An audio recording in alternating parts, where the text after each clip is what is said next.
అండి నమస్తే welcome back to Andhra recipes. ఈరోజు మన వీడియోలో సింపుల్ అండ్ టేస్టీగా చికెన్ కర్రీని అయితే చూపించబోతున్నానండి. ఈ రెసిపీ అనేది చాలా సింపుల్ అండి. క్విక్గా ఈ రెసిపీని రెడీ చేసుకోవచ్చు.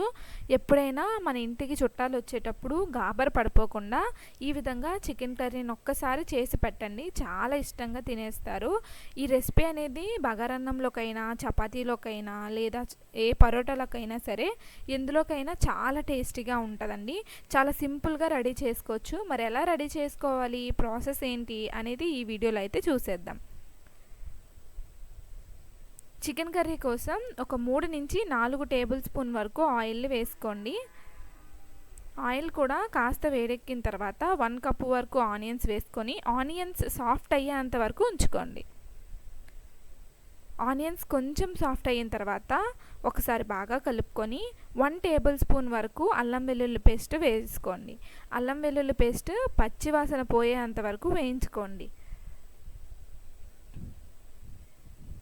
తర్వాత ఒక 2 టమాటోల్ని చిన్న చిన్న పీసెస్ లాగా కట్ చేసుకొని వేసుకోండి. టమాటోలు మొత్తం పూర్తిగా మగ్గేంత వరకు సిమ్లో పెట్టి వేయించుకోండి.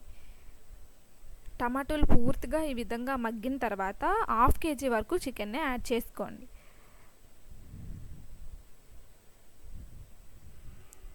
చికెన్ని కూడా యాడ్ చేసిన తర్వాత 1/2 టేబుల్ స్పూన్ వరకు పసుపు,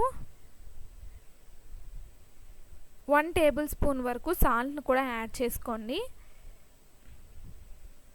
మొత్తం కలిసేటట్టు బాగా మిక్స్ చేసుకోండి.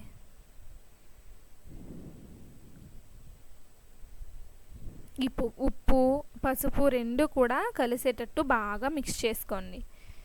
ఇలా కలుపుకున్న తర్వాత మూత పెట్టుకొని ఒక 10 నిమిషాల పాటు హై ఫ్లేమ్లో కుక్ చేయండి.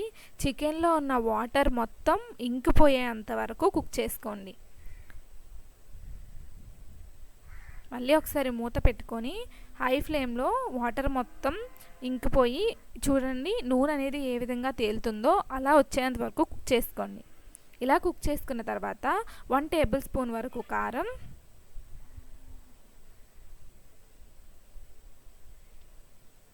1/2 టేబుల్ స్పూన్ వరకు మిరియాల పొడి, 1/2 టేబుల్ స్పూన్ వరకు చికెన్ మసాలాను కూడా యాడ్ చేసుకొని మొత్తం కలిసేటట్టు బాగా మిక్స్ చేసుకోండి.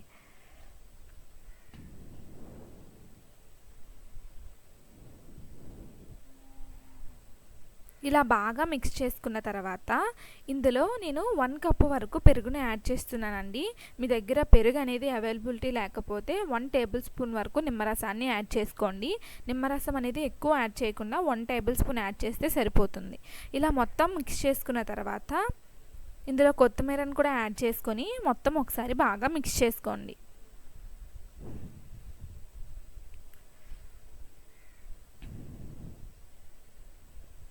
చికెన్ అనేది ఈ విధంగా వేగుతున్న టైంలోనే ఇక్కడ నేను 1 కప్పు వరకు వాటర్ని యాడ్ చేస్తున్నానండి. 1 కప్ అనే కన్నా ముక్కలన్నీ మునిగేటట్టు వాటర్ వేస్తే సరిపోతుందండి. వాటర్ని కూడా యాడ్ చేసి మొత్తం బాగా కలుపుకున్న తర్వాత ఒకసారి మూత పెట్టుకొని ఒక 20 మినిట్స్ వరకు మీడియం ఫ్లేమ్లో కుక్ చేసుకొని తీసి చూస్తే చికెన్ కర్రీ అనేది రెడీ అయిపోతుందండి. అమేజింగ్గా ఉంటుందండి. చికెన్ కర్రీ అనేది చాలా టేస్టీగా ఉంటుంది. బగారన్నంలోకైనా చపాతీలోకైనా ఎందులోకైనా ఈ రెసిపీ అనేది చాలా టేస్టీగా ఉంటుందండి.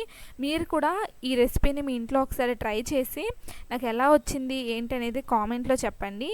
ఇలాంటి మరిన్ని వీడియోస్ కోసం మన ఛానల్ని సబ్స్క్రైబ్ చేసుకోండి. మీ ఫ్రెండ్స్కి రిలేటివ్కి ఈ వీడియోని షేర్ చేయండి. Thank you for watching.